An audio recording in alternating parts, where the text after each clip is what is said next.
বাংলাদেশে আর বাংলাদেশের বাইরে পৃথিবীর বিভিন্ন প্রান্তে যেখান থেকে চ্যানেল আই দেখছেন আপনাদের সকলকে সাদর আমন্ত্রণ তৃতীয় মাত্রা দেখবার জন্য। বাংলাদেশ জাতীয়তাবাদী দল বিএনপির ভারপ্রাপ্ত চেয়ারম্যান তারেক রহমান 17 বছর পরে স্বদেশ প্রত্যাবর্তন করেছেন গতকালকে এবং লক্ষ লক্ষ মানুষ তাকে অভ্যর্থনা জানিয়েছে। তিনি সংক্ষিপ্ত ভাষণ দিয়েছেন সমাবেশ স্থলে।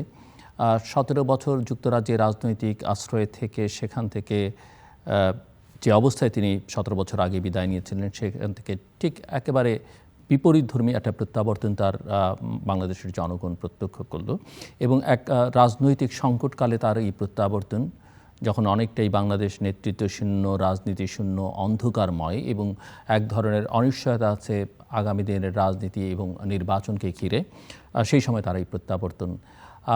তার বক্তব্য, তার বিগত দিনের রাজনীতি এবং ভবিষ্যৎ পরিকল্পনা, যদি তার দল ক্ষমতায় যায় তাহলে তিনি কী করবেন, ক্ষমতায় যেতে না পারলে কী হবে, এবং তিনি যেটা তার বক্তৃতায় গতকালকে বলেছেন হি হ্যাজ এ প্ল্যান, অর্থাৎ I have a plan, we have a plan, সেই প্ল্যান কি সেটাও মানুষ বুঝতে চাইবে। সব মিলিয়ে এইসব বিষয় নিয়ে আলোচনা করবার জন্য আমার সঙ্গে স্টুডিওতে রয়েছেন আমার বায়ে বসা আছেন, তিনি মূলত রাজনীতি, কূটনীতি, অর্থনীতি, ব্যবসা বাণিজ্য এগুলোর সঙ্গে সম্পর্কিত কে মুজিবুল হক, টাচ গ্রুপের চেয়ারম্যান, এবং আমার ডানের রয়েছেন বাংলাদেশের কমিউনিস্ট পার্টি সিপিবির সাবেক সভাপতি এবং বর্ষিয়ান রাজনীতিক মুজাহিদুল ইসলাম সেলিম। স্বাগত আপনাদের দুজনকে তৃতীয় মাত্রায়। মিস্টার কে মুজিবুল হক, আপনাকে দিয়ে শুরু করতে চাই। মিস্টার তারেক রহমানের স্বদেশ প্রত্যাবর্তন, তারই ফিরে আসা, আমরা দেখলাম প্রচুর জনসমাগম হলো ঢাকায় এবং আয়োজনের মধ্যে ঠিক জনসমাগমটাই প্রধান ছিল, কিন্তু অন্যান্য আনুষঙ্গিক যে বর্ণাঢ্য ব্যাপার স্যাপার থাকে সেগুলোর খানিকটা অনুপস্থিতি, হয়তো পরিকল্পনাটা সেরকমই ছিল। মঞ্চেও অন্য কাউকে তেমন বক্তৃতা দিতে দেওয়া যায়নি, যতক্ষণ তিনি ছিলেন না তার আগ পর্যন্ত দিয়েছেন, কিন্তু তিনি মঞ্চে উঠবার পর একমাত্র তিনিই বক্তা ছিলেন। সেখান থেকে তিনি তার মাকে দেখতে, সাবেক প্রধানমন্ত্রীকে দেখতে হসপিটালে গেছেন। তো তার এই প্রত্যাবর্তন দীর্ঘদিন পরে, অনেকদিন ধরেই আসবেন করছিলেন, কিন্তু আবার আসা হচ্ছিল না। আবার মাঝখানে তিনি একটা ফেসবুকে স্ট্যাটাসও দিয়েছিলেন কিছু সমস্যা আছে, সেটা তিনি প্রকাশও করতে পারেননি, কিন্তু ফিরে আসে এবং তাকে মানুষ যেভাবে, বিশেষ করে দলের নেতাকর্মীরা যেভাবে স্বাগত জানালো, আপনি কীভাবে দেখছেন? ধন্যবাদ জিল্লুর ভাই। অ্যাকচুয়ালি আমি ব্যক্তিগতভাবে যেটা মনে করি যে তারেক রহমান বাংলাদেশে আসছেন, এটা ওনার ব্যক্তিগত বা পারিবারিক বিষয় হিসাবে আমি দেখছি না। এই বিষয়টাকে আমি দেখছি কিন্তু একটা বাংলাদেশের জাতি এবং দেশের সাথে সম্পৃক্ত একটা বিষয় হিসাবে।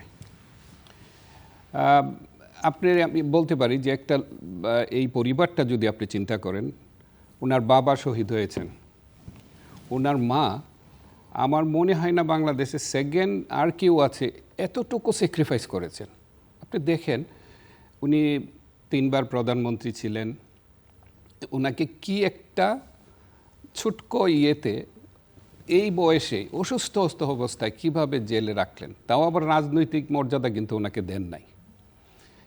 ইস্যুটা কি ছিল যে আমি আপনাকে প্রেজেন্ট করেছি, একটা আমার ব্যক্তিগত টাকা থেকে আপনাকে দিয়েছি যে আপনি আপনার মরহুম হাজব্যান্ডের জন্য একটা চ্যারিটি করেন।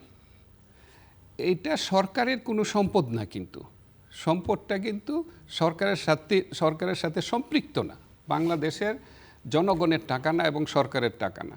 কিন্তু এখানে দেখেন দুদক ইনভলভ হলো, একটা কেস হলো, একটা ক্যাঙ্গারু কোর্টে ট্রায়াল হলো, ওনাকে, ওনার মতো লোককে 5 বছরের জেল দিল, তারপরে আবার হাইকোর্ট এটাকে 12 বছর করে দিল। আপনি দেখেন ওনার যে কি কষ্ট হয়েছে এই জেলে এবং কি অবস্থা হয়েছে। তো ওনার পিতার স্যাক্রিফাইস যদি ধরেন, ওনার মার স্যাক্রিফাইস এই গণতন্ত্রের জন্য। আপনি 90-এর আন্দোলনের দিকে যান, উনি ইচ্ছা করলে কি 86-এর নির্বাচনে যেতে পারতেন না? উনি 88-এর নির্বাচনে যেতে পারতেন না? পারেন নাই। উনি তো রাস্তায় ছিলেন, থেকে আসছেন। এবং ওনার ব্যাপারটা যদি আপনি ধরেন, ওনার স্যাক্রিফাইসটাও কিন্তু বিশাল। 17 বছর উনি ওখানে ছিলেন, নির্বাসনে ছিলেন। এবং আমি ভাবতেছিলাম আজকে যে একটা লোহাটাকে শেপে আনার জন্য কিন্তু প্রথম অনেক গরম হিটের মধ্যে আমরা দিয়ে দিই, লাল করে ফেলি, তারপরে এটাকে পিটাইতে একটা ওয়ার্কেবল জায়গাতে নিয়ে আসি। তো লিডারশিপটাও এরকম, যে প্রথম থেকেই অনেক দখল যায়, কিন্তু অনেক ধরনের চ্যালেঞ্জের মধ্যে পড়তে হয়, অনেক ধরনের কষ্ট করতে হয়, অনেক স্যাক্রিফাইস করতে হয়। এবং ওনার স্যাক্রিফাইসটা আপনি যদি চিন্তা করেন, ওনার বাপ হারিয়েছেন, ওনার মা, বৃদ্ধ মা এত কষ্ট করেছেন, উনি পাশে থাকতে পারেন নাই। পারিবারিকভাবে যদি দেখেন, উনি রাজনীতির সাথে সম্পৃক্ত ছিল। ওনাকে যেইভাবে বাংলাদেশ থেকে ওনাকে ফোর্স করে বাইরে পাঠানো হলো, এটা তো একটা ন্যাক্কারজনক ঘটনা। ভাইয়ের মৃত্যুর ঘটনা, এরপরে ওনার ভাই বাড়ি থেকে দেখেন, উচ্ছেদ। হ্যাঁ, ওনার ভাই আমি বলতে চাচ্ছিলাম, এবং ওনার আপন ভাই আপনি দেখেন, উনি এক্সাইলে থাকলেন, বিদেশে থাকলেন, ওখানে মৃত্যুবরণ করলেন, উনি জানাজাতে পর্যন্ত আসতে পারলেন না। এটা যে কত কষ্ট, এটা কিন্তু আপনি কোনোভাবেই এটাকে মিলাতে পারবেন না। মানে এই জন্য আমি বললাম যে একটা লোহা গরম করে যেভাবে পিটায়, তার চেয়ে বেশি ওনার উপরে পরীক্ষা হয়েছে কিন্তু। তারপরে ওনার দেখেন, যেই বাড়িটাতে ওনারা থাকতেন, ছোটকাল থেকে বড় হয়েছেন, ওই বাড়িটা কিন্তু আমি যতটুকু জানি, আপনি আমাকে কারেক্ট করেন যদি আমি ভুল বলে থাকি, ওইটা পার্লামেন্টে কিন্তু অনুমোদন হয়েছিল এবং সব দল ছিল, কিন্তু সর্বসম্মতিক্রমে ওই বাড়িটাকে দেওয়া হয়েছিল। ওই বাড়িটাতে ওনারা বড় হয়েছেন, ওনার মার স্মৃতি আছে, বাপের স্মৃতি আছে। ওই বাড়ি থেকে কিন্তু ওনার মাকে উচ্ছেদ করা হলো। মানে এতগুলি কঠিন পরীক্ষা আমি দেখি না যে বাংলাদেশে কোনো নেতার উপরে হয়েছে। আমার জানা মতে নাই, আপনার জানা মতে থাকতে পারে। এবং তারপরে দেখেন, উনি কিন্তু এই যে পরীক্ষাগুলি, এই পরীক্ষাগুলি ওনাকে আল্লাহ অনেক অশেষ রহমতের ইয়েতে উনি কিন্তু আস্তে আস্তে আস্তে আস্তে পরীক্ষাগুলি ধৈর্য সহকারে মোকাবেলা করেছেন। এবং করে এই যে পার্টিটা সবচেয়ে one of the largest party এখন বলতে পারেন, এই পার্টিটা কিন্তু দূর থেকে উনি সার্বক্ষণিক সময় দিয়ে এই পার্টিটাকে ধরেন একত্রিত রেখে গেছেন। কত জুলুম এই পার্টির উপরে হয়েছে। রাত্রেবেলা 2টার সময় সাদা পোশাকধারী আসে, আপনি 18 নির্বাচনে যাবেন, আপনি যাবেন না, 24-এর নির্বাচন আপনি করতে হবে, তাইলে কেস শেষ করে দিব, আপনার 14 নির্বাচনে আপনি না গেলে ক্রস ফায়ার হবে। এত বড় একটা পার্টির উপরে এত ধরনের জুলুম, এই জুলুমের পরে পার্টিটাকে ঠিক রাখা কিন্তু খুব কঠিন ব্যাপার। তো এখন আপনি দেখেন, উনি দূর থেকে বসে থেকে আলহামদুলিল্লাহ এই পার্টিটাকে ঠিক, এত জুলুমের পরে পার্টি আপনি দেখেন 14 বলেন 24 বলেন, এই পার্টির থেকে কিন্তু একটা ফ্র্যাকশনও কিন্তু ছুটাই নিতে পারে নাই। তো এই যে ওনার উপরে যে পরীক্ষাগুলি যে উনি উত্তীর্ণ হলেন, হয়ে যেই উনি যোগ্যতা অর্জন করলেন, এই যোগ্যতার কিন্তু প্রমাণ উনি দিয়ে দিয়েছেন। এই যে আজকের আশাটা, আমি কিন্তু খুব এটাকে আমি মনে করব যে একটা নতুন অধ্যায়। যেমন আমাদের স্বাধীনতা একটা অধ্যায়, 90-এর গণ অভ্যুত্থান একটা অধ্যায়, 24-এর এই যে আমাদের যে বিপ্লব, এটা একটা অধ্যায়। উনি দেশের স্বদেশ প্রত্যাবর্তনটা কিন্তু বাংলাদেশের ইতিহাসে একটা অধ্যায়। এটা একটা নতুন অধ্যায় সূচনা হলো, এটা চলতেই থাকবে, এটা একটা ইতিহাস সৃষ্টি হলো।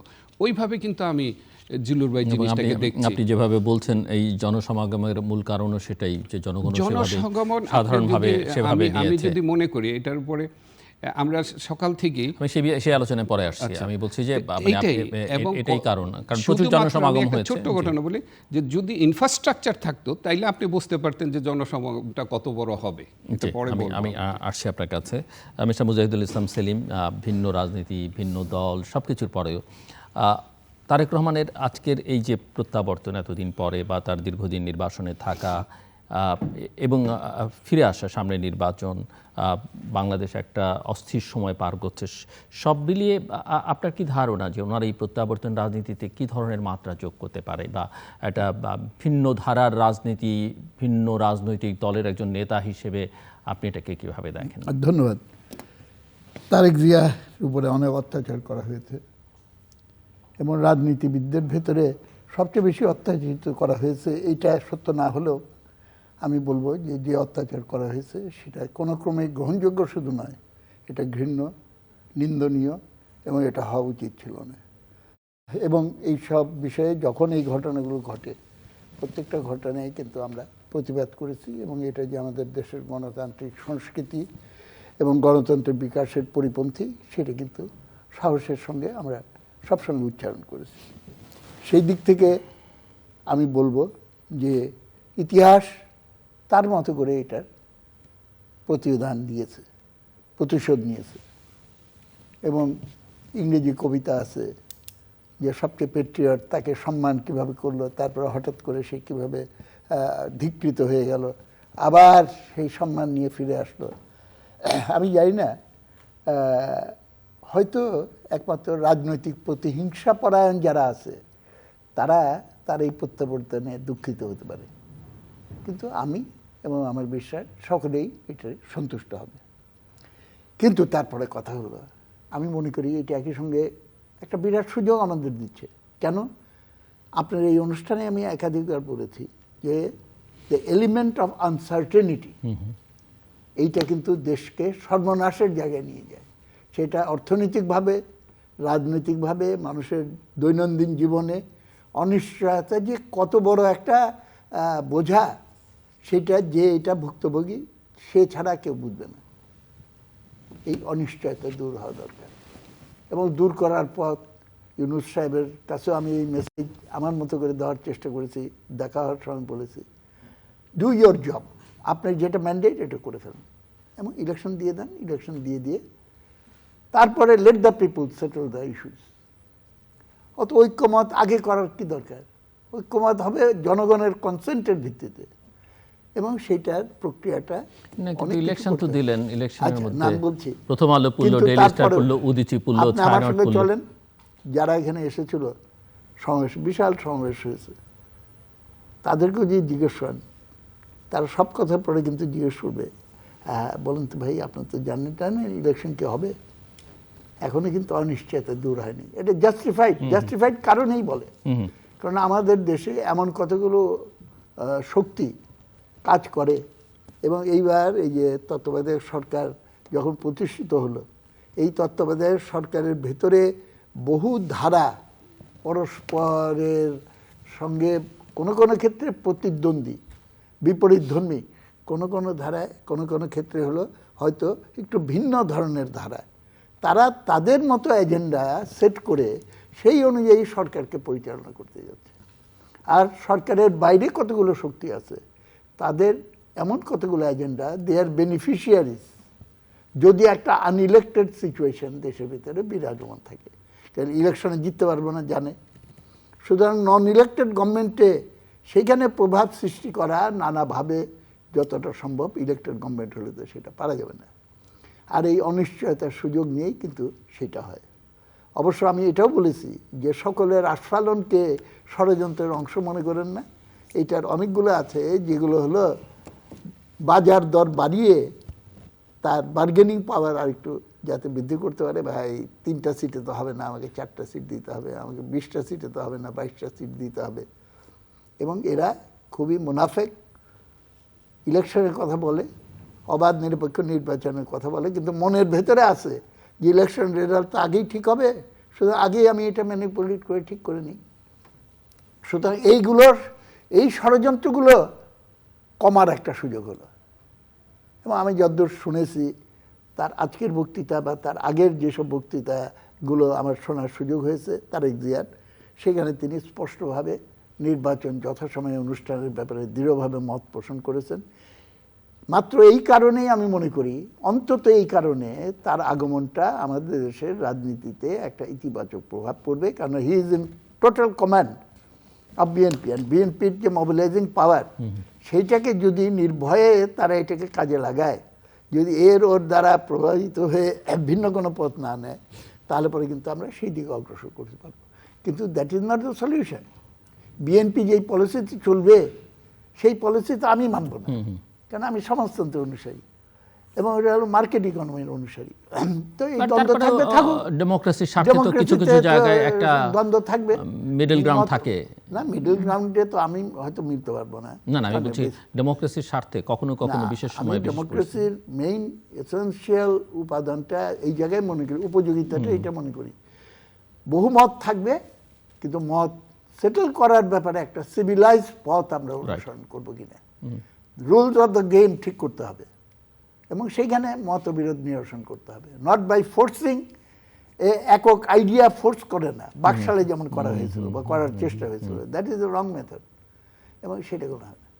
আরেকটা কথা আমি না বলে পারছি না, আমাকে ক্ষমা করবেন, দর্শক শ্রোতাদের কাছে আমি বলতে চাই, এটা সব দিক থেকে ইতিবাচক, কিন্তু একটা জায়গায় আমি দেখছি the same thing repeating itself. আমি তো অনেক ঘটনা দেখেছি, বঙ্গবন্ধু কিভাবে বঙ্গবন্ধু হলেন, সব জেল থেকে বেরিয়ে আসলো, 69-এর গণঅভ্যুত্থানের পর ছাত্র সংগ্রাম পরিষদের বৈঠক হলো যে সবাইকে আমরা একসঙ্গে রিসেপশন দেব। ছাত্রলীগ গো ধরে বসলো যে না, শেখ মুজিবুর রহমান, তখনও তো বঙ্গবন্ধু না, শেখ মুজিবকে আলাদা করে রিসেপশন দিতে হবে। Why is it? কারণ সুপ্রিমো কালচারের উপরে নির্ভর করা ছাড়া এইসব বুর্জোয়া সংগঠন টিকে থাকতে পারে না। They have to have a supremo.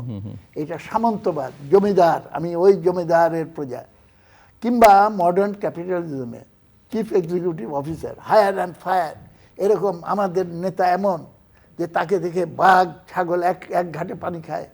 এইগুলো হলো গর্বের বিষয়। মানুষের এই কালচারের ভিতরে ঢুকে আছে, এবং সেইটাকে ক্যাপিটালাইজ করে যদি রাজনীতি করতে হয় তাহলে you have to compete the supremo. আপনার প্রতিপক্ষের সুপ্রিমোকে আপনার পক্ষের সুপ্রিমোর দ্বারা কম্পিট করাইতে হবে। এই রকম চিন্তাটাকে প্রাধান্য দিয়ে যদি আমরা সমাধানের পথ খুঁজি, কোনো সমাধান হবে না। এবং তারেক জিয়ার আগমনের সমস্ত কিছুর পরেও আমি তার সম্পর্কে কোনো মন্তব্য করতে হলে আমি এখনো পর্যন্ত অপেক্ষা করে থাকব তিনি দেশে কোন নীতিতে দেশ চালাবেন এবং কি কি কংক্রিট পদক্ষেপ গ্রহণ করবেন, সেই জায়গাগুলো দেখার জন্য এবং সেটা কথায় নয়, কাজেও তার কিছু কিছু লক্ষণটা আমরা দেখতে চাইবো। সেইটা আমি দেখব। সেইখানে কোনো নতুন উপাদান তো এখনো পর্যন্ত আমি খুঁজে পাইনি।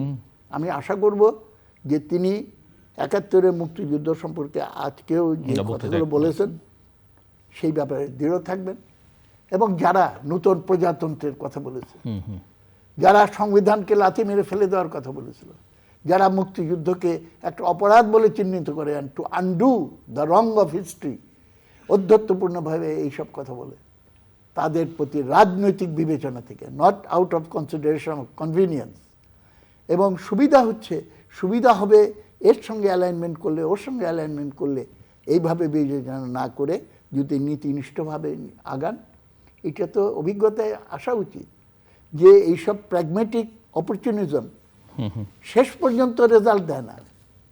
কিন্তু আপনি নীতিতে অটল থাকেন, হয়তো আজকে রেজাল্ট না পাচ্ছেন, লং টার্মে আপনি সেটাই রেজাল্ট দেবে। এই শিক্ষাটা হবে বলে আমি একান্তভাবে আশা করি। যদিও আমাদের ভেতরে দ্বন্দ্ব থাকবে, আমরা we are oppose to the policies of BNP regarding social and economic policies. আমরা আমাদের মতো সংগ্রাম করে যাব, এবং আশা করি যে কারো উস্কানিতে জনগণের এই গণতান্ত্রিক অধিকার এইটার উপরে হস্তক্ষেপ করার নীতি কোনোভাবেই করবে। মিস্টার হক, আমি যতদূর জানি যে আপনি তো সেই অর্থে রাজনীতির সঙ্গে এখন আর খুব অ্যাক্টিভলি বা কোনো পদবি ধারণ করছেন না, বাট গত কয়েকদিন খুব ব্যস্ত ছিলেন, এবং আমি যতদূর শুনেছি বিভিন্ন সূত্র থেকে যে আপনি পুরো ওনার এই আগমনের বিষয়টা, বিশেষ করে সমাবেশ, এয়ারপোর্ট টু 300 ফিট, পুরো জিনিসটা মনিটর করবারও খানিকটা দায়িত্ব ছিলেন। তো কি আসলে করলেন, এবং আমি বুঝতে চাই যে কি ধারণা, জনসমাগম কেমন হলো? Thank you. আসলে ইনফ্যাক্ট এটা আমি কোনো কিছুরই দায়িত্ব ছিলাম না, সত্য কথা বলতে। ইনফ্যাক্ট সারা পৃথিবীতেই কিন্তু ট্র্যাক 2 একটা আছে, মানে পিছনের লাইনের কিছু কাজ। তো হঠাৎ করে আমির খসরু ভাই আমাকে ডেকে বললো যে মুজিব, আমরা তো কাজ করতেছি, তো আমাদের দেশে তো কিছু এই ধরনের লোক নেই যারা চিন্তা ভাবনা করবে, আমাদেরকে বলবে যে এইটা করেন ওইটা করেন, আমাদের তো প্ল্যান আছে। এবং আমি মনে করি বিএনপি যেই সালাউদ্দিন সাহেবের নেতৃত্বে যে কমিটিটা করেছে, তারা যেই কমিটি, এটা কিন্তু এক্সিলেন্ট একটা, মানে খুব ডিসিপ্লিন একটা জিনিস হয়েছে, মানে নতুন কিছু দেখেন বাছাই করে আসছেন। এটা আমি আর পরে বলছি। তো উনি আমাকে বললেন যে, আমি বললাম যে ভাই আমি তো রাজনীতি করি না, আমি আপনার পার্টি বুলেট প্রুফ বাস বোধ হয়, এটা মনে হয় বুলেট প্রুফ বাস, আমার যেটা অনুমোদন নেওয়া হয়েছে, মানে আমি বললাম যে আমি তো রাজনীতি করি না, আমি আপনাদের দলের একেবারে কোনো পজিশন পোস্ট, আমি একজন ডেডিকেটেড সমর্থক। তুমি বাদ দাও, তুমি চিন্তা করো তোমরা 2-1 মিলে যে কি করা যায়, what would be the best possible way to মানে কন্ডাক্ট। তা আমি বললাম যে ভাই এটা তো একটা ইতিহাস, এবং এটা বাংলাদেশে, আমি মনে করি যে বাংলাদেশের এই 53 বছরে এই ধরনের এত বড় মানে জনসমাবেশ বা সমাগম হবে না যেটা হইতে যাচ্ছে। তখন আমি আলটিমেটলি, উনি আমাকে একটা রুম দিলেন উপরে 19 তলায়, বললেন যে তোমরা whatever you think just এটা চিন্তা করো, আমাকে দাও, আমি পার্টিকে দেবো। বুঝতে পেরেছেন? তখন আমরা বসে বসে একটা প্ল্যান দাঁড়া করালাম, প্ল্যানটা একটা প্রেজেন্টেশন রেডি করলাম, ওনাকে দিলাম। তো উনি আবার আমার সামনেই তারেক সাহেবকে পাঠিয়ে দিলেন। পাঠানোর পরে কিছুদিন পরে আমাকে ফোন করলেন, মুজিব তুমি আসো, সেক্রেটারি জেনারেলের সাথে একটু কথা বলতে হবে। তো আমি গেলাম, তো বুঝাও এটা। আমি বুঝালাম, বোঝানোর পরে সেক্রেটারি জেনারেল বলল, ঠিক আছে আমরা তো চেয়ারম্যান সাহেবের সাথে এখন কথা বলবো, আপনি একটু বসেন। তো উনি ওনারা দুজন উপরে গেলেন, আমি বসে আছি। তো কতক্ষণ পরে আমার সৌভাগ্য হলো, বহুত বছর পরে ওনারা ডাকলেন, দেখি তারেক সাহেব অনলাইনে আছেন। আমি সালাম দিলাম, আমার খুবই ভালো লাগছে, একটা মানে একটা ডিফারেন্ট অনুভূতি। তো উনি বললো যে ঠিক আছে। আমি বললো যে আপনি দোয়া করতে থাকেন, আমরা তো মানে সবাই চেষ্টা করছে, তো আশা করি আপনার আশাটা একটা নতুন অধ্যায় হবে ইনশাআল্লাহ। তো উনি বললেন ইনশাআল্লাহ। এসে তো আসার পরে তখন পরদিন সালাউদ্দিন ভাই আমাকে ডাকলেন, এটা নিয়ে বললেন। তো অ্যাকচুয়ালি যে কমিটিটা করেছেন এটা কিন্তু খুব স্ট্রং কমিটি একটা। এখানে ধরেন যারা ছিল, মেহাদি আমিন ছিল বা যারাই ছিল, প্রত্যেকটা লোক মানে ডে নাইট যে কাজ করেছে কিভাবে, এটা কিন্তু আমি পাশে না, দূর থেকে দেখেছি আর কি। তা আমরা আবার এই প্রেজেন্টেশনটা ওনাদেরকে দিলাম, রুট ম্যাপটা কী হবে দিলাম। যখন আবার 300 ফিটে হয়ে গেল, 300 ফিটে হলে পরে আবার বরিশাল কোন দিক দিয়ে আসবে, ওখানে জেটি করতে হবে, এই বরিশালের ইয়েগুলি কাঞ্চন, জাস্ট সাম সর্ট অফ, এবং কাভারেজটা কীভাবে হয়, কারা কোন দিক থেকে আসবে, তারপরে এই যে আমরা কিভাবে একটু এটাকে প্রমোট করতে পারি, মানুষের এঙ্গেজমেন্টটা বাড়াতে পারি, কিছু জিনিস ছোট ছোট কিছু রিল তৈরি করে আবার এটাকে বুস্ট করা, মানুষের কাছে দেওয়া, এই ধরনের কাজ আমরা রিমোটলি করেছি আমরা বেশ কয়েকজন। আর এটা মেইনলি আমির খসরু সাহেবের তত্ত্বাবধানে আমরা করেছি। তারপরে সেক্রেটারি জেনারেল সাহেব আসলেন, দেখলেন, সালাউদ্দিন সাহেবও আসলেন, দেখলেন, মানে মোটামুটি সবাই দেখে গেছেন এবং অ্যাপ্রিসিয়েট করেছেন, এই জন্য আমরা কৃতজ্ঞ। আর আমার কাছে ব্যক্তিগতভাবে এত বড় একটা ল্যান্ডমার্ক প্রোগ্রামের সাথে আমি ইনভলভ না, মানে আমি এটার পিছন থেকে শরিক হইতে পেরেছি, এটা আমি এই জন্য। কি ধরনের লোক হচ্ছে, যেহেতু আমি যদি জেনেছি যে আপনারা মনিটর করছেন হেলিকপ্টার দিয়ে, নানা হেলিকপ্টারটা অ্যাকসেপ্ট করেন নাই তারেক সাহেব, বলছেন না, it will be too much.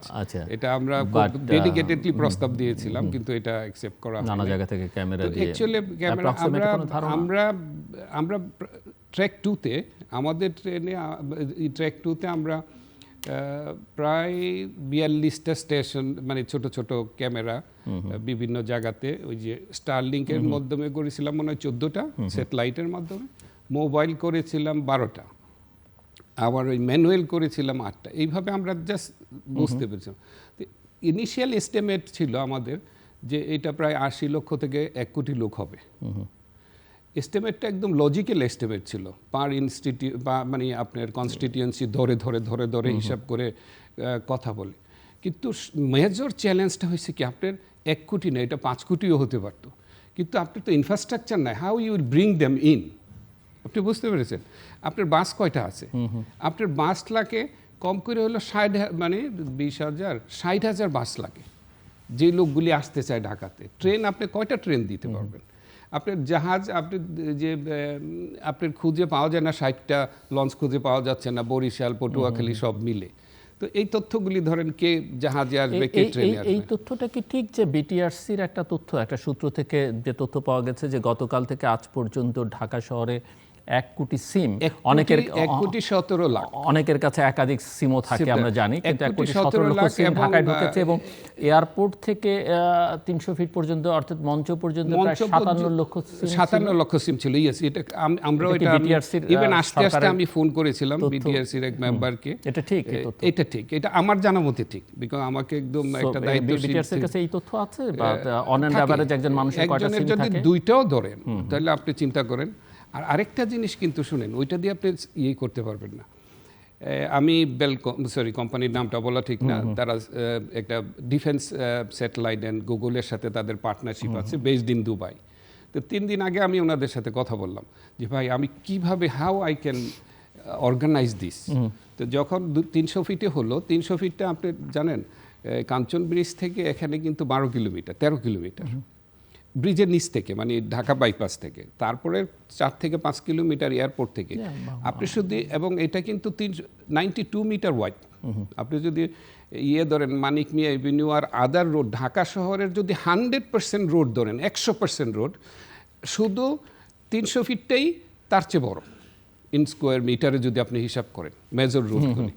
তো ওখানে আপনার গুগলকে আমি জিজ্ঞেস করলাম, সে বলল যে 60 লক্ষ লোক লাগবে তোমার এটা লুজলি ফিট করলে। ওকে, আমি চ্যাটজিপিটির জিজ্ঞেস করলাম, ও বলে 65 থেকে 60 লক্ষ হবে।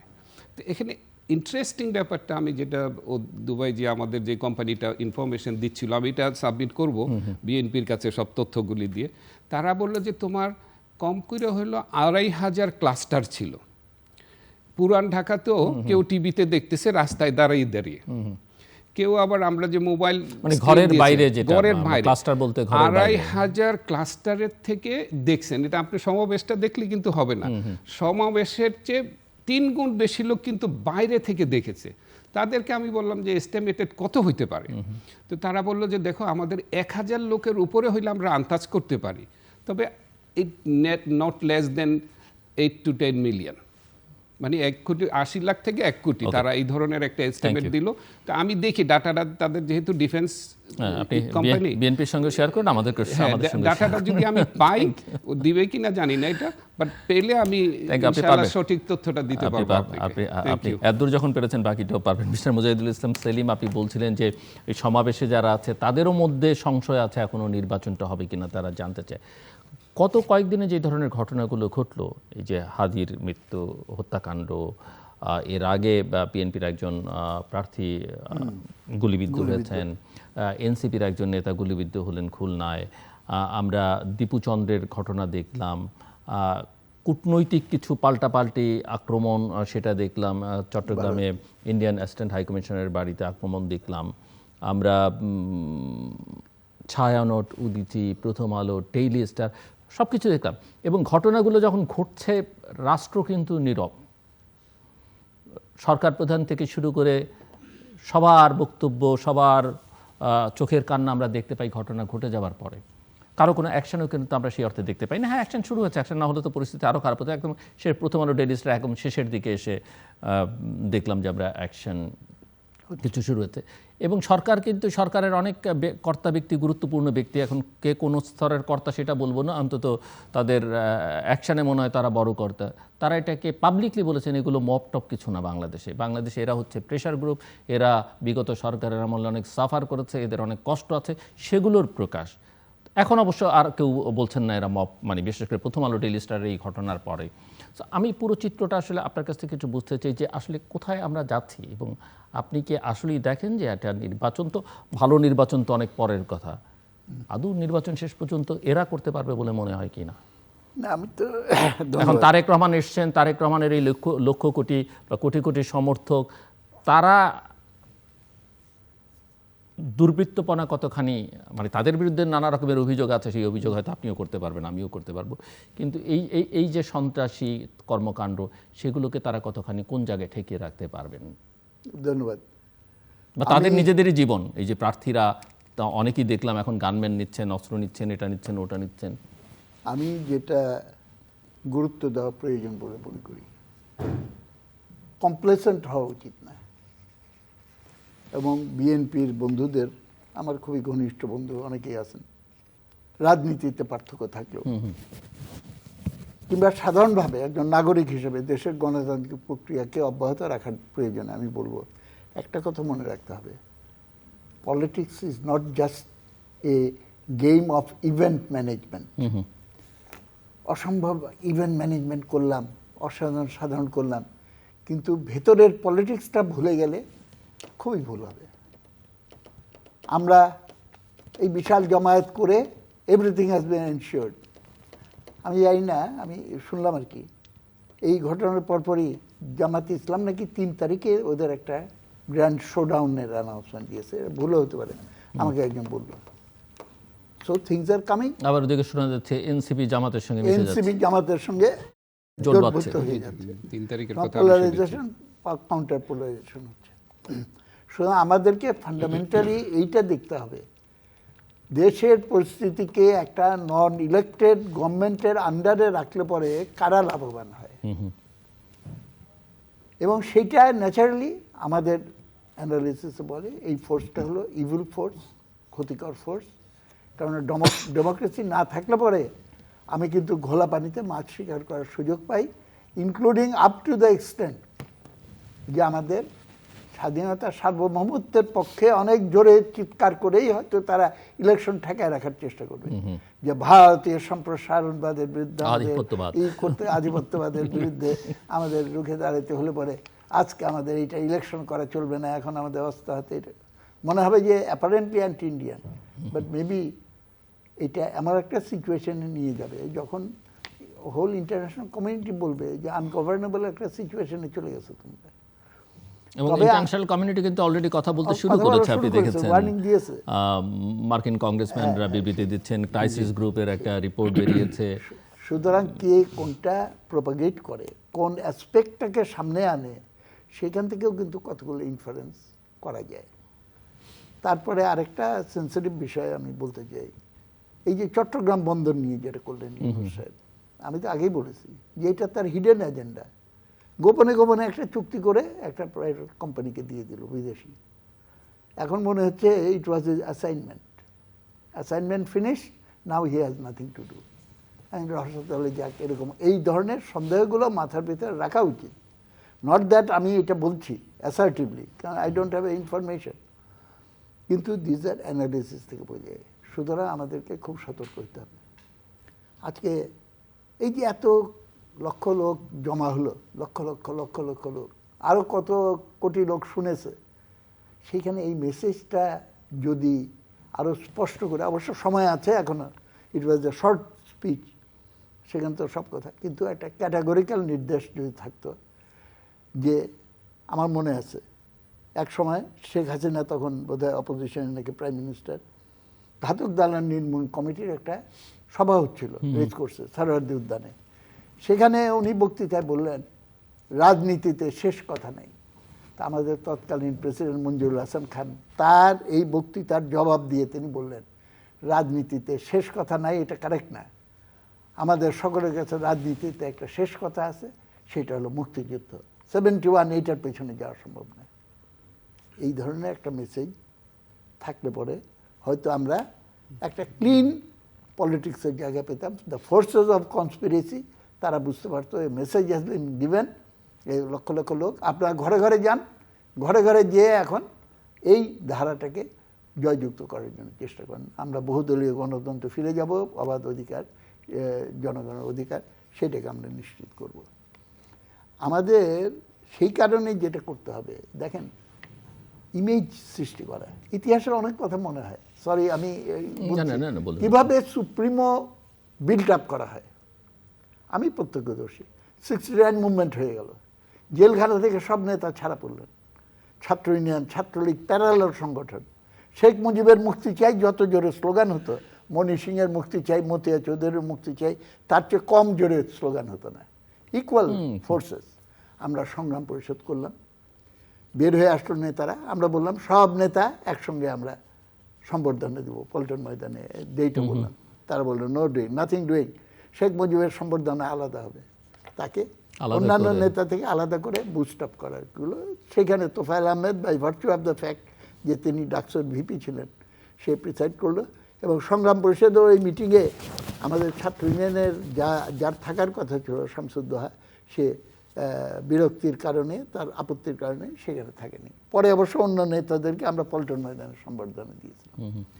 আরেকটা ইন্টারেস্টিং ভাবার জন্য আমি বলবো, ৭২-এর সংবিধানের ব্যাপারে অন্তত মৌখিকভাবে আওয়ামী লীগ প্রচুর বলে, যদিও সমাজতন্ত্র ওইখানে আছে, সমাজতন্ত্রের ধারা এসে যায় না, সে হলো মুক্তবাজার অর্থনীতি। এবং ওই দিক থেকে বিএনপি আর আওয়ামী লীগ হলো একই ধারার দল, বিরোধী দল না, বিরোধী কোনো তফাৎ নেই। আমি বলি যে এটা হলো 2 নম্বরের বিরোধী দল, পাওয়ার গদির বিরোধিতা করে কিন্তু নীতির বিরোধিতা করে না। আচ্ছা যাই হোক, কথাটা হলো যে সংগ্রাম পরিষদটা হয়েছিল এবং সংগ্রাম পরিষদের অধীনে আমরা কিন্তু ৬৯-এর গণ অভ্যুত্থান করলাম, আইয়ুব পড়ে গেল।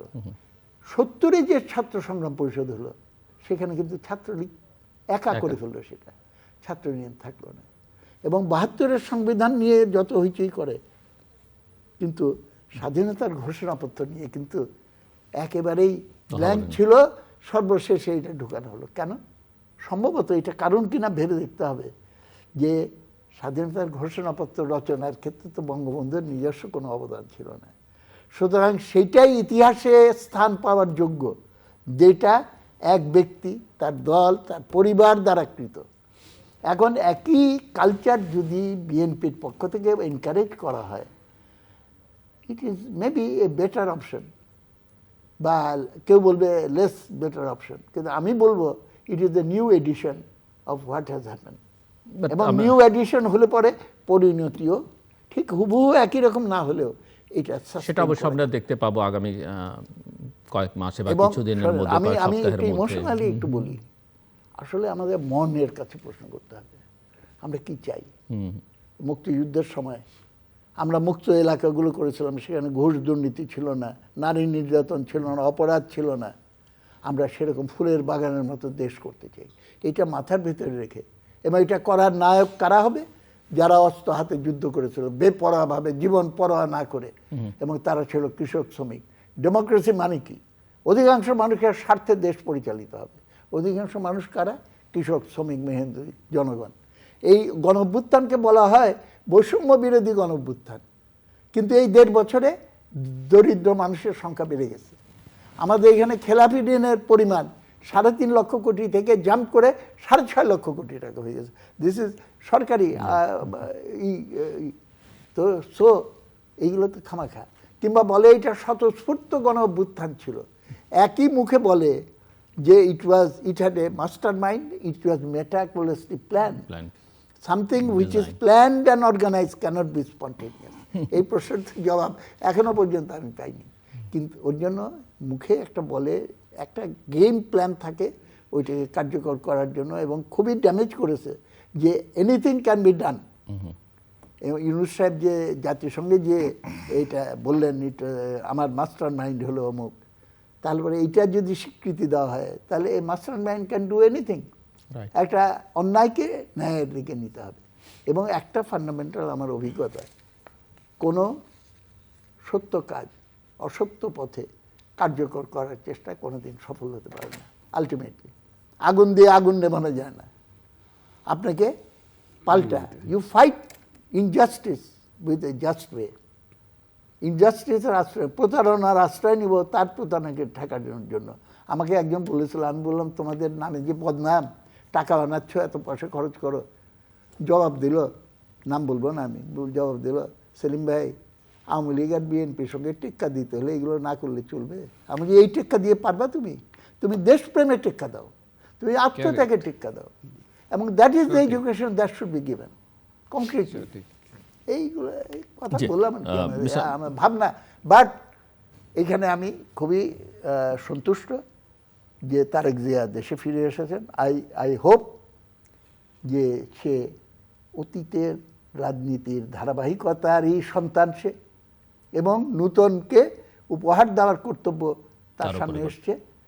একটা রেসপন্সিবল বিহেভিয়ার, অনেক বয়স হয়েছে তার, সেইটা সে নিশ্চয়ই উপলব্ধি করে। We are always there. আমাদের বক্তব্যের প্রতি সমর্থন দেওয়ার কথা আমি হয়তো বলবো না, অবশ্যই আমি চাবো যে everybody has learns a lesson from his life, and সেগুলো করবে। আমাদের মুক্তিযুদ্ধের যে মূল সাম্য, সামাজিক ন্যায় বিচার, মানবিক মর্যাদা, এই লক্ষ্যে দেশ যাতে আমরা গড়ে তুলতে পারি, সেই লক্ষ্য স্পষ্ট রেখে করতে হবে। অনলি দক্ষতা উপরে নির্ভর করে চলতে গেলে অতীতে যা হয়েছে সেটাই করতে হবে। সো মিস্টার মুজিবুল হক, একটু আমি মিস্টার তারেক রহমানের যে বক্তব্য, অত্যন্ত সংক্ষিপ্ত বক্তব্য, যদিও বক্তব্যের একটা মূল বিষয় যেটা অনেককে হয়তো সন্তুষ্ট করেছে, যে তিনি মাকে দেখতে যাবার আগে মা যাদের জন্য রাজনীতি করেছেন তাদের কাছে আগে গেছেন। এর বাইরে এই বক্তব্য থেকে আসলে আর কি পাওয়া যাচ্ছে, নির্যাস কি বাংলাদেশের জনগণের জন্য, শুধু দলের নয়, দলের বাইরে যারা আছেন বা এমনকি তার বিপরীত রাজনীতি যারা করেন তাদের জন্য? আমি মনে করি যে যদিও অনেকে বলছেন যে ওনার বক্তব্যটা খুব সংক্ষিপ্ত এতদিন পরে আসার পরে, না আরো সংক্ষিপ্ত হলো দোষের কিছু ছিল না, কিন্তু যে এই সংক্ষিপ্ত পৃথিবী বিখ্যাত বক্তৃতা 3 মিনিটের বক্তৃতা, এই সংক্ষিপ্ত বক্তৃতার মধ্যে কিন্তু উনি সবকিছু অ্যাড্রেস করে গেছেন। আমি একেবারে অন্ধের মতো বলতে চাই না, বাট কনসাসলি বলছি, আসলে করেছেন। উনি ওখানে ঐক্যের কথা বলছেন। আপনি দেখেন উনি কিন্তু গাড়িটা দিয়ে যখন বাসে আসলেন, ওনার কিন্তু নেতৃবৃন্দ ওনার সাথে বাসে ছিল। ইটস এ সিম্বল কিন্তু যে না আমি একসাথে মুভ করতে। উনি যখন বক্তৃতার মধ্যে আবার বলছেন আপনাদেরকে নিয়ে আমি করব আল্লাহর সাহায্য নিয়ে, এখানে যথেষ্ট সিগনিফিক্যান্ট আছে ওনার বক্তব্যতে। আপনি দেখেন ঐক্যর কথা উনি কিন্তু বলছেন কয়েকবার। উনি বলছেন যে সততার কথা বলছেন। আপনি যদি বিবিসির ওনার সাক্ষাৎকারটা দেখে থাকেন, ওখানে আমি মাইনরলি দেখেছিলাম। উনি বলছেন আমার একটা প্ল্যান আছে, যে আমি এই প্ল্যানটা আপনাদেরকে সাথে নিয়ে করব। তবে আমি ব্যক্তিগতভাবে মনে করি যে সবগুলি জিনিসকেই উনি অ্যাড্রেস করছেন। উনি ইউনিটির কথা বলছেন, সম্প্রীতির কথা বলছেন, যা বলার বলে ফেলছেন। ধর্ম, বর্ণ, গোত্র, পাহাড়, সমতল সবটাই মেনশন এবং করেছেন। সবচেয়ে বড় জিনিস নারী, শিশু সব কিছুই উনি বলছেন, এবং একটা নিরাপদ বাংলাদেশ গড়তে চাই, এই কথাটা বলছেন। তো আসলে এভরিথিং ইজ দেয়ার, এবং এটা স্টেপ বাই স্টেপ, যেমন ভাই যেই কথাটা বললেন উজাইদ ভাই, আসলে there is a lot of challenge also. উনি যেটা বলছেন, অনিশ্চয়তার কথা বলছেন, গণতন্ত্র না থাকলে একটা গ্রুপ খুব বেনিফিটেড হবে, একটা মানে নন স্টেক অ্যান্ড স্টেক হোল্ডারও ওখানে আছেন, একটা রিজিওনাল ইস্যু আছে কিন্তু এখন আমাদের দেশে, এবং ওনার উপরে বিশাল দায়িত্ব। এবং বাংলাদেশের আজকের এই মানুষের সমাগম দেখে বোঝা যায়, এবং যারা আসতে পারেন নাই, যদি আসতে পারতো এটা 10 গুণ বেশি হতো, যেহেতু বাস ওই ধরনের ইনফ্রাস্ট্রাকচার নাই। ওনার উপরে কিন্তু আজকে সারা জাতি বিশ্বাস করেছে, ওনাকে সবচেয়ে বেশি সম্মান দিয়েছে এই যুগের। ওনার দায়িত্বটা কিন্তু অনেক বেড়ে গেছে, সম্মান কিন্তু অনেকেও পেয়েছে। 1.5 বছর আগেও অনেকে বাংলাদেশের বিশেষ বিশেষ সম্মান পেয়েছে, কিন্তু আলটিমেটলি 1.5 বছর পরে কিন্তু এই সম্মানে ভাটা পড়েছে। কিন্তু আমার বিশ্বাস ওনার মতো ওরা সৃজনশীল না। উনি কিন্তু পুরে পুরে পুরে পুরে পুরে পুরে একটা, আমার দৃষ্টিতে উনি একটা নেতৃত্বের মানে গুণাগুণ অর্জন করেছেন। এই বক্তৃতাটা কিন্তু নেতার বক্তব্য হয়েছে, নট ডিকটেটরের বক্তব্য, শাসকের বক্তব্য নয়, বক্তৃতা নেতার বক্তব্য হয়েছে। এই জন্য আমি আশাবাদী উনি যদি শুধুমাত্র এই দেশটাকে একটা আইনের উপরে প্রতিষ্ঠা করে দিতে পারেন। উনি বলছেন সবার আগে Bangladesh, this a huge significant. কিন্তু উনি যদি একটা ট্রেন লাইন আপনি দেখেন, ট্রেনে যদি রাখেন, ট্রেন লাইনটা কিন্তু চলতে থাকে, এবং অ্যাক্সিডেন্ট ট্রেনে কম্পারেটিভলি কম হয় রাস্তার অ্যাক্সিডেন্টের থেকে। রাস্তা কিন্তু অনেক বড় বড় রাস্তা আছে, কিন্তু অ্যাক্সিডেন্ট অনেক বেশি হয়। রাষ্ট্রটা যখনই আইনের ট্রেনে মানে আইনের উপরে আপনি বসাই দিবেন, সে কিন্তু চলতে থাকবে। এটা একটা বিরাট চ্যালেঞ্জ কিন্তু ওনার জন্য। ওখানে যখন সবার আগে বাংলাদেশ আইন আসবে, ধরেন ওনার বন্ধু একটা জিনিস আসলো, উনি দেখবে বাংলাদেশের সবার আগে বাংলাদেশ, বন্ধুবাদ। উনি দেখবে আরেকটা জায়গায় আসলো, আত্মীয় আসলো ওনার বাপের মতো, কিন্তু দেখছে বাংলাদেশ সবার আগে, আত্মীয়বাদ। আমার একটা খুব প্রিয়জন আমার জন্য 16 বছর 20 বছর কষ্ট করছে, আমার অবশ্যই আমার প্রিয় থাকবে সারা জীবন, কিন্তু আসলো একটা প্রপোজাল নিয়ে, যা আবার আমার সবার আগে বাংলাদেশের সাথে সম্পৃক্ত না। ঠিক আছে, বাংলাদেশকে নিয়ে যাবে, তুমি আমার বন্ধু থাকো। ওনার কাছে কিন্তু একটা হিউজ চ্যালেঞ্জ।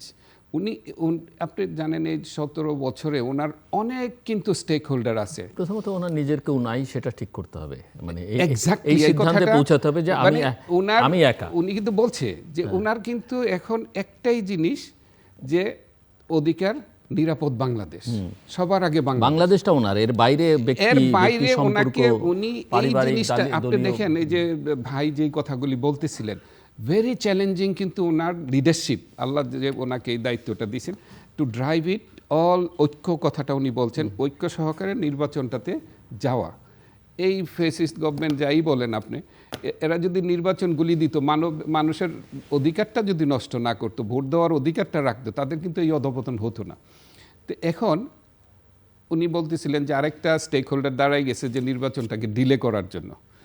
এটা আমরা ভিজিবলি দেখতেছি কিন্তু যে এরকম একটা জিনিস হচ্ছে, এবং নির্বাচনটাকে পিছিয়ে নেওয়ার চেষ্টা করছে। ওনার নেতৃত্ব এবং জনগণের যে সমর্থন নিয়ে এবং সবাইকে ঐক্যবদ্ধ করে ওনাকে নির্বাচনটাতে যেতে হবে, এবং নির্বাচনটাতে গিয়ে আল্লাহ যদি দেয় উনি ইনশাআল্লাহ আমরা বিশ্বাস করি উনি দেশ শাসন করার ম্যান্ডেট আল্লাহ ওনাকে দিবেন, জনগণও ওনাকে দিবেন।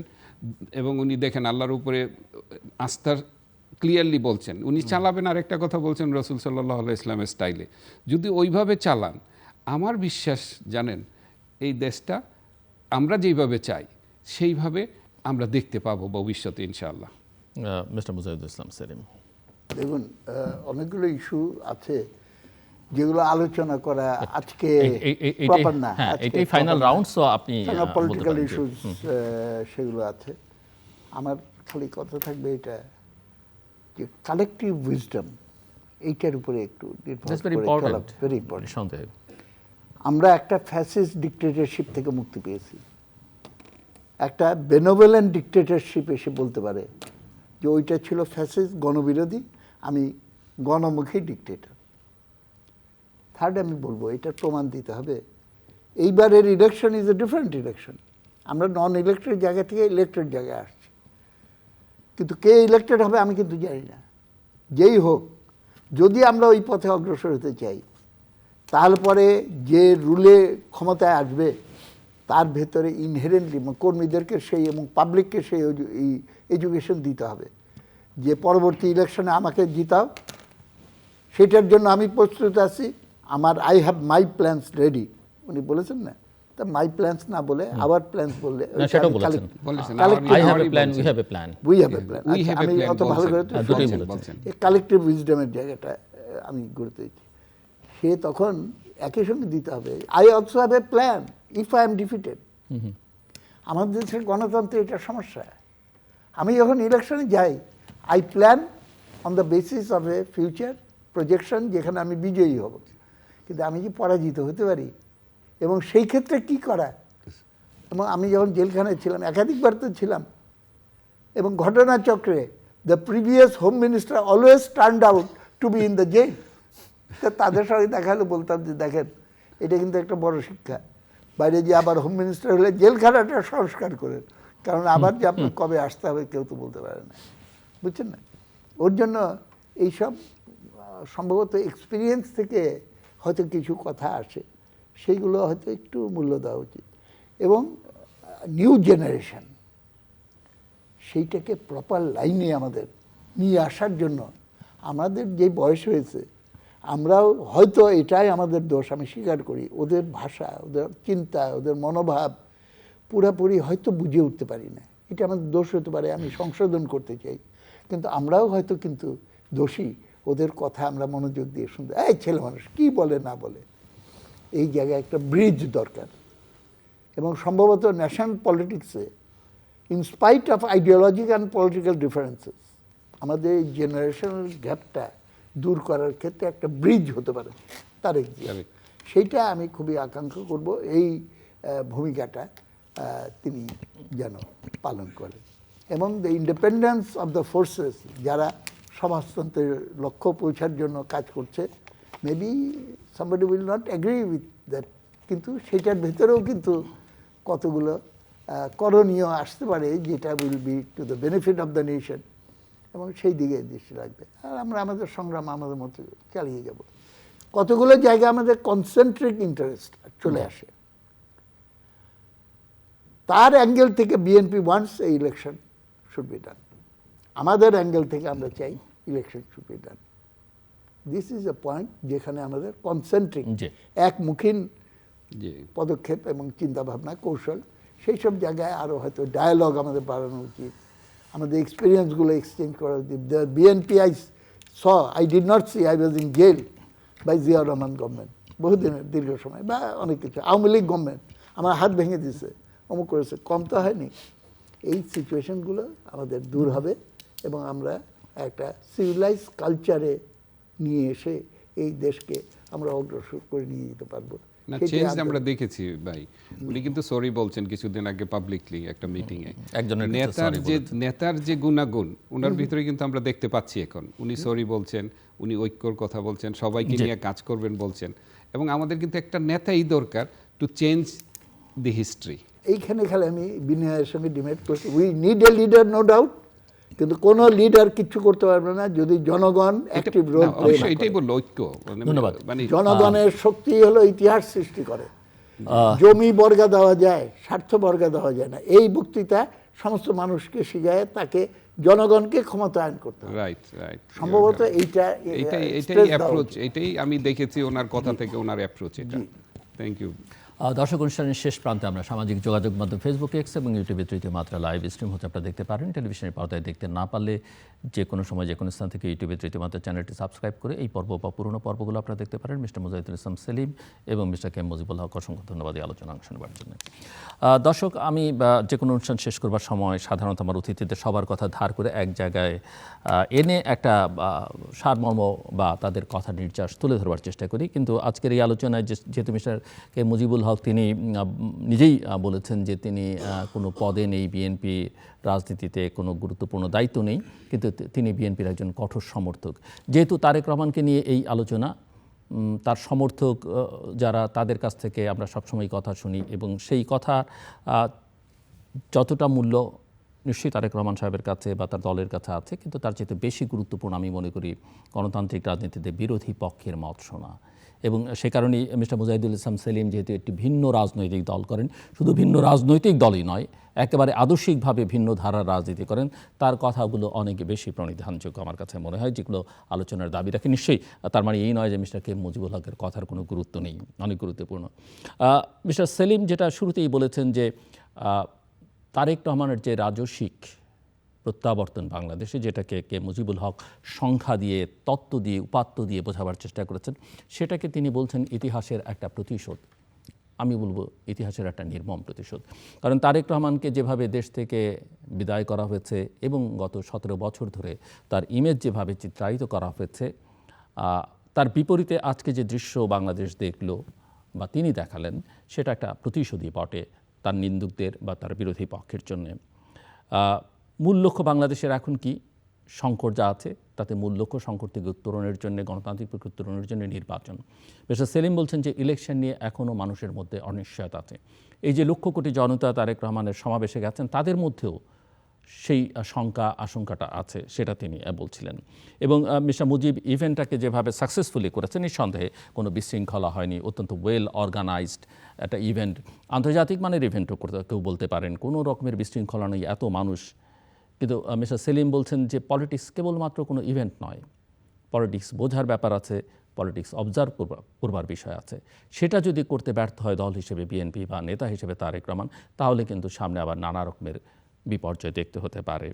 এবং তিনি একথাও বলছেন যে সবার জন্য কথা প্রযোজ্য যে সত্যকে অসত্য দিয়ে মোকাবেলা করা যায় না, প্রতারণাকে প্রতারণা দিয়ে মোকাবেলা করা যায় না, আগুনকে আগুন দিয়ে নেভানো যায় না, এটা সবার জন্য মাথায় রাখতে হবে। তিনি তার প্রত্যাশার কথাও বলেছেন, ভিন্ন মত পথ রাজনীতির কথা বলে তারেক রহমানের কাছে প্রত্যাশা যে একথা সত্য যে তার কিছুটা বয়স হয়েছে, 61 বছর বয়স, তিনি একটা রাজনীতির ধারাবাহিকতার সন্তান, কিন্তু তার কাছ থেকে তিনিও প্রত্যাশা করেন বিরোধী রাজনীতি হওয়া সত্ত্বেও তিনিও নতুন রাজনীতি প্রত্যাশা করেন তারেক রহমানের কাছে। এবং সেই সঙ্গে তিনি এটাও বলছেন যে একথা কিছুদিন আগে আমি একটি ইংরেজি কাগজে লিখেছিলাম যে তিনি আসলে জাতির জন্য একটা ব্রিজ হতে পারেন বিভিন্ন শক্তির মধ্যে, সমাজের রাষ্ট্রের বিভিন্ন অংশের মধ্যে, বিভিন্ন মত পথের মধ্যে। যেহেতু তার কাছে প্রত্যাশাটা এই কারণে যে তিনি একটা বড় দলকে নেতৃত্ব দিচ্ছেন, এত বড় রাজনৈতিক দল বাংলাদেশে এই মুহূর্তে ক্রিয়াশীল নয়, এবং তারা যেহেতু বলছেন যে মধ্যপন্থার রাজনীতিটা তারা করতে চান, তারা যেহেতু 71-এর ব্যাপারে এখন অনেক বেশি সরব, যে কটা ক্রিয়াশীল রাজনৈতিক দল আছে, ছোট ছোট অনেক দল নিঃসন্দেহে তারা তো বলছেই, কিন্তু আওয়াজ হিসেবে বিএনপি মুক্তিযুদ্ধের পক্ষের আওয়াজটা যত জোরে তুলতে পারে অন্যরা হয়তো ততটা পারে না, সেখানে তার ভূমিকাটা সবচেয়ে বেশি গুরুত্বপূর্ণ। আমরা আশা করব যে তিনি এই কাজগুলো করবেন এবং জনগণের ক্ষমতায়নের কথা ওনারা বলেছেন, সেই কাজটা করবেন, দেশে গণতন্ত্রের চর্চাটা যেন অব্যাহত থাকে সেই কথা তিনি মাথায় রাখবেন, এবং বাংলাদেশটাকে দলের ঊর্ধ্বে উঠে দেখবার তিনি চেষ্টা করবেন। এবং সেটা যদি তিনি করতে পারেন, নিঃসন্দেহে ইতিহাসে তিনিও নাম লেখাতে পারেন। এবং বাংলাদেশ একটা যে স্বপ্নের বাংলাদেশ 71-এ মানুষ দেখেছে, 90-এ দেখেছে, 24-এ দেখেছে, সেরকম একটা বাংলাদেশ উপহার পেতে পারে, কিন্তু সেটা সবাই মিলে করতে হবে। অবশ্যই সবাই মানে আমাদের সমাজে অনেক অশুভ শক্তি আছে, রাজনৈতিক শক্তি আছে, তাদের ব্যাপারে সবসময় কিন্তু সজাগ এবং সতর্ক থাকতে হবে। আমাদের সঙ্গে থাকবার জন্য অসংখ্য ধন্যবাদ, আপনাদের সবার জন্য শুভকামনা।